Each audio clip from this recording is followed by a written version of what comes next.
It is a beautiful day today in the state of Wisconsin. Finally have some weather that's not extreme rain, extreme humidity and heat, and tornadoes. It's been a while since I've taken my Triumph out. The other day I was looking at this bike in the garage like, whoa, why haven't I been riding this? I looked back and I realized, well, in the last video I left you guys off with a carburetor clog and the bike not running really good. I think the carbs were leaking a little bit too, but I fired it up and the bike's been running phenomenal. I took it out for a short little kind of neighborhood ride the other day. Performed great. I haven't taken this thing out for a real ride in ever probably, so today we're going to take it out for 7, 8, maybe 11, 12 miles, stretch its legs and talk a little bit about what it's like to ride this bike. And if you're looking at this, yes, unfortunately I did some damage with it. We'll talk about all of that, but let's get this thing fired up and on the road. Starting procedure on the Triumph, pretty simple. This thing doesn't even like to be choked. That's how easy she likes to run. There's a tickle on the carburetor. Pump that until there's a little bit of gasoline, a little bit of wetness that comes out. Hard to do with the gloves, but there you go. You can kind of see it. There's 2 carburetors because this is a Bonneville. Am I in gear? I would be in gear. So first gear is down on the Bonneville. All the rest of the gears are up. Like your standard shift, but this is a right-hand shift, so find neutral. So then we got the carburetor on the other side here. Give it a nice little tickle. Give her a light kick. Oh, wasn't even trying to start it. That's how good this bike is to me, man. Alright, let's take her out for a little ride. Let her warm up for a second. And, take her out. I am noticing I took the mirror off this bike. I think there was a mirror on it at some point, but no mirror anymore.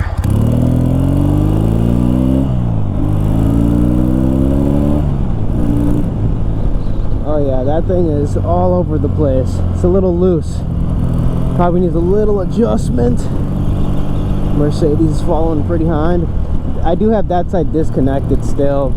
I believe in the last video that I put it back, but I didn't fully put it back. Man, this bike is so good. Sitting for months and kicked it 1, 2 times, fired up the other day, fired it right up today. I wonder if the odometer is working. Something we're about to figure out. Not having mirrors is kind of making me a little mad, I won't lie. The odometer does seem to be working. These are loose, which is weird.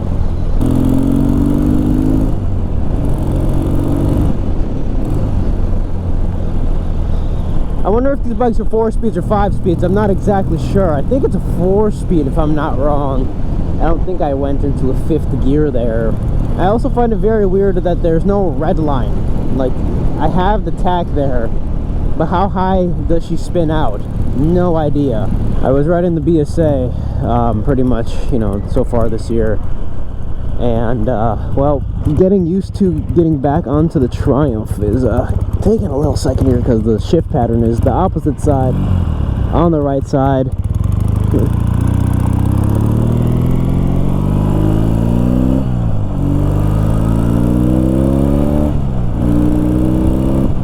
Oh man, these things are just so strong. This engine is just really torquey. It has a lot of grunt and a lot of power to it. I really enjoy how this thing rides compared to some of the other British bikes. Not that those things are slow, but you just roll onto the throttle and she just wants to get down. It's also very smooth. I've ridden the Yamaha XS650 a little bit. As you guys know, I do own one of those bikes. I'm yet to bring it out for the summer. It still needs some minor adjustments, man. It's been such a busy year so far. I cannot believe that we're already halfway through the summer. More than halfway through the summer, and I haven't even got to bring out any of my bikes like crazy yet. This year's going by so fast, and we've had a lot of just poor weather. We honestly have not had many good riding days whatsoever.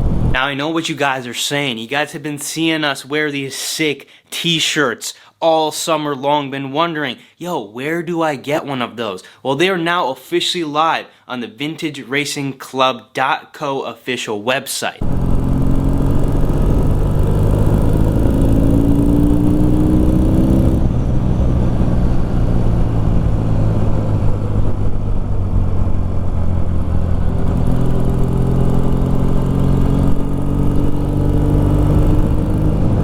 you guys have never ridden the Bonnevilles before, or any British bike, they have a very kind of just very flat like curve. You know, they never go crazy rolling over the top in terms of the power or anything, and there's also not a huge burst of power anywhere. They pull very linear and very strong. You know, these British bikes have very strong engines, and even, well, the 650s and 500 and stuff, they have very strong and very nice feels. Just the 750 in particular is very impressive compared to those bikes. It just has that little bit of extra juice, and you know, it's not like crazy difference, oh my god. You know, if you guys are fans of the channel, all that, you guys know I have my RS51, my Buell, whatever, so it's all relative when we're talking about performance, because at this moment in time, the performance factor on these old vintage machines literally doesn't matter. It comes down to what you're looking for the bike. If you're looking for reliability, if you're looking for the brand, if you're looking for, you know, the comfortability, if you're looking for just how a motorcycle makes you feel.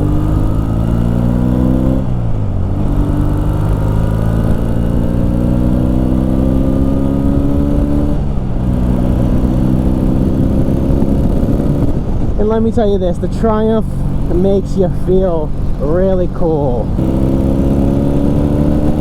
Oh, yeah!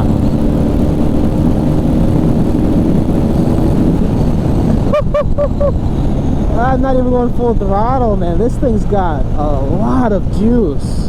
I am noticing that we're getting up to some speeds now that, wow, my feet are vibrating. So much vibration in my feet. It is crazy. But the handlebar is very smooth. The frame feels really, really well put together. On the XS650, it feels like it's shaking itself to death. It feels like it's just shaking your bones at any given mile per hour. On idle, the Triumph is the superior machine in terms of bike. Reliability, I think, you know, that's the factor that kind of killed them. That and price. I'm going to be ordering new cables for this bike. Throttle cables, clutch cable, because it needs it. But ever since we rebuilt the front brake, it has been working really good. My throttle cable, I went full pin, and the cable, not the slides, but the actual cables were kind of getting stuck a little bit. It feels good to just have this bike out. Enjoy a different motorcycle today. I did figure out that this is a kill switch, by the way. As long as we're just kind of cruising on these back streets here, this thing's so comfortable. I could ride this bike all day long. I think we're going to be doing a little bit of a Triumph refresh video in probably a month or so, maybe a month and a half.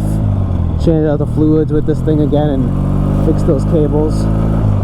I love this bike so much more than I thought I would. I bought this bike in October, and I was like, we'll get it running and we'll see what we'll do with it. But every time, you know, every time I've touched the bike, just to be honest with you, every time I've touched the bike, it's just been like, yeah, let's go. Let's go. Let's do it. It's definitely earned its place in the collection. It does not matter what gear you're in. You twist the throttle with this bike, and it just has some power. Very impressive. I've loved this. Is the longest and first time I've really rode it anything more than just around the neighborhood, which is a shame considering how long I've owned it. But you know, the longest ride I've probably done is like 3 or 4 miles. The odometer, I believe, I mean, it's got to be pretty right. But we've probably done like 15 miles or something like that. I'll probably end up doing 20 by the time I get home. Just got off the bike, doing a quick check for any leaks, anything major going on with it. And looks really good. This thing's been really impressive. I've said that a couple of times. It's just fun. We're gonna give it a quick servicing one more time. I'll take the oil out, trans oil. I don't remember if I did it.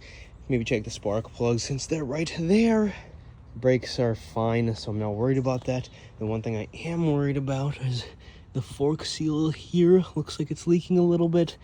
Probably on the other side as well. They're probably old, so replacing the seals probably will need to be done sooner than later. And I think we might as well just take the carbs off. They look like they might be leaking a little bit, but just take them off, clean them, clean the insides, and call it a day. Might as well. You know, why put it off? If I'm gonna be tearing the bike up for a day or so, I'll do that. The tires are old, probably gonna be a next year thing. I don't plan to put huge miles. I just want to keep it in running consistent order. I'm gonna clean the chain out. I didn't do that on this bike yet, so I'm gonna do that as well. I just really wanted to ride the bike and stop making excuses. It's in rideable condition. Nothing's gonna hurt it. Taking it around the block, taking it for 10-15 miles today is hurting it in no way whatsoever. Might be hurting it more not taking it out for a ride. So if you guys did enjoy this video on the Bonneville, leave a like, subscribe to the channel as always, and I'll see you guys in the next video. And hopefully later this week we'll have some news on another British bike.